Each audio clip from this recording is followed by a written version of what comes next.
Back in 1927, an American socialist, Norman Thomas, 6 times candidate for president on the Socialist Party ticket, said the American people would never vote for socialism. But he said under the name of liberalism, the American people will adopt every fragment of the socialist program.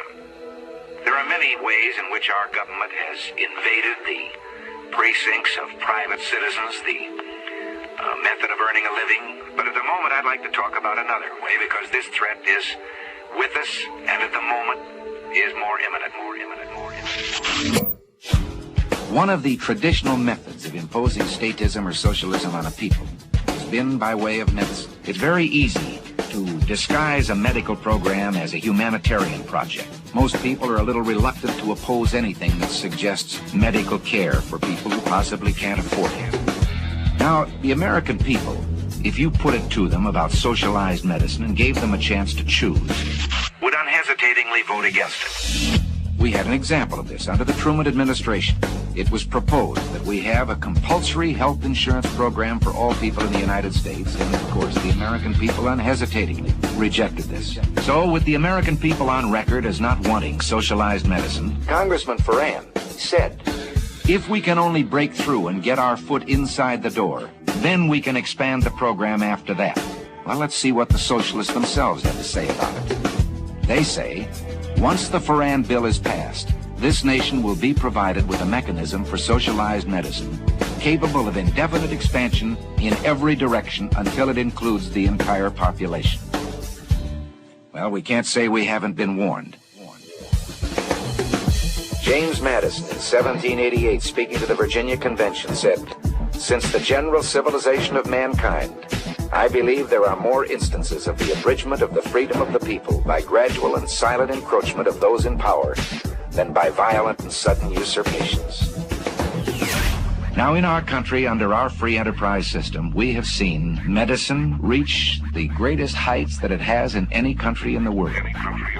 Today, the relationship between patient and doctor in this country is something to be envied any place. The privacy, the care that is given to a person, the right to choose a doctor, the right to go from one doctor to the other. But let's also look from the other side at the freedom the doctor loses. The doctor begins to lose freedoms. It's like telling a lie, and one leads to another.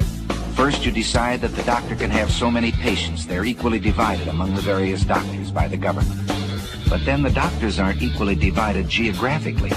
So a doctor decides he wants to practice in one town, and the government has to say to him, you can't live in that town. They already have enough doctors. You have to go someplace else. And from here, it's only a short step to dictating where he will go. This is a freedom that I wonder whether any of us have the right to take from any human being. In this country of ours took place the greatest revolution that has ever taken place in the world's history, the only true revolution. Every other revolution simply exchanged one set of rulers for another. But here, for the first time in all the thousands of years of man's relation to man, a little group of men, the founding fathers, for the first time, established the idea that you and I had within ourselves the God-given right and ability to determine our own destiny. This freedom was built into our government with safeguards. We talk democracy today. We begin to assume the aspect of majority rule is all that is needed. Well, majority rule is a fine aspect of democracy, provided there are guarantees written in to our government concerning the rights of the individual and of the minorities. What can we do about this? Well, you and I can do a great deal. We can say right now that we want no further encroachment on these individual liberties and freedoms, and that you demand the continuation of our traditional free enterprise system. You and I can do this.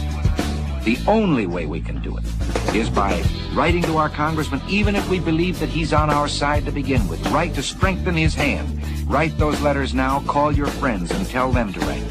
If you don't, this program, I promise you, will pass just as surely as the sun will come up tomorrow. And behind it will come other federal programs that will invade every area of freedom as we have known it in this country. Until, one day, as Norman Thomas said, we will awake to find that we have socialism. And if you don't do this, and if I don't do it, one of these days, you and I are going to spend our sunset years telling our children and our children's children what it once was like in America when men